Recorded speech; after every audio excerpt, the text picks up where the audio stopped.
முத்தழகுல இன்னைக்கு என்ன நடந்ததுன்னு பார்க்கலாம் வாங்க. அஞ்சலி வாயால எப்படி உண்மையை வர வைக்க போறோம், என்ன பிளான் இருக்கு அப்படின்னு பூமி அமுதன் கிட்ட கேக்குறாரு.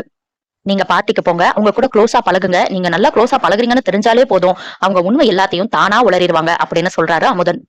பிளான் பண்ணிட்டு இருக்கும்போது ஸ்வேதாவும் முத்தழகும் வந்து நாங்க வெளியே போயிட்டு வரோம், அம்மா வீட்டுக்கு போயிட்டு அப்படியே கோயிலுக்கும் போயிட்டு வரோம்னு சொல்றாங்க. வசதியா போச்சுன்னு பூமியும் அமுதனும் நினைக்கிறாங்க.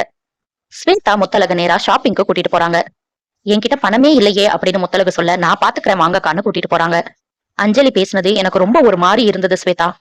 அவங்களோட ஆசைக்காக என்னோட கனவெல்லாம் கலைக்கிறாங்க அப்படின்னு முத்தழகு புலம்புறாங்க ஸ்வேதா கிட்ட. அதுக்காக தான் உங்களை வெளியே கூட்டிட்டு வந்தேன்னு ஆறுதல் சொல்றாங்க ஸ்வேதா. அமுதன் அஞ்சலி கிட்ட போய் ஒரு டாக்குமெண்ட்டை காட்டி, இதுல சைன் போடுங்க, கம்பெனி ஷேரோட சைன். இன்னைக்கு நைட்டு ஒரு பார்ட்டி இருக்கு, நானும் அண்ணனும் போயிட்டு வரோம்னு ரொம்பவே தெளிவா சொல்றாரு. நீங்க எதுக்கு போகணும், நான் கையெழுத்து போகணும்னா பூமியும் நானும் தான் இந்த பார்ட்டிக்கு போவோம் அப்படின்னு அஞ்சலி சொல்றாங்க. இதுக்காக தானே இப்படி ஒரு பிட்ட போட்டதே, சரி சரி போயிட்டு வாங்க அப்படின்னு சொல்லிட்டு அவரும் ஒத்துக்கிற மாதிரி ஆக்ட் பண்றாரு. பூமியும் அஞ்சலியும் பார்ட்டிக்கு கிளம்புறாங்க. டாக்குமெண்ட்ல சைன் வாங்கணுங்கிறதுக்காக தான் உன்னை கூட்டிட்டு போறேன், வேற எதுவுமே இல்லைன்னு பூமி சொல்றாரு. எனக்கு தெரியாதா பூமி, உனக்கு என்ன மட்டும்தான் பிடிக்கும், என்ன மட்டும்தான் நீ லவ் பண்ற, நீ என் மேல எவ்வளவு லவ் வச்சிருக்கேன்னு எனக்கு தெரியாதா அப்படின்னு பைத்தியம் மாதிரியே பேசுறாங்க அஞ்சலி. பூமியும் என்ன பதில் சொல்றதுன்னு தெரியாம வண்டியை ஓட்டிட்டு இருக்காரு. பார்ட்டியில என்ன நடக்க போகுதுங்கிறத நம்ம பொறுத்திருந்து பார்க்கலாம். அடுத்தடுத்து முத்தழகுல என்ன நடக்குதுன்னு தெரிஞ்சுக்க சப்ஸ்கிரைப் பண்ண மறந்துடாதீங்க.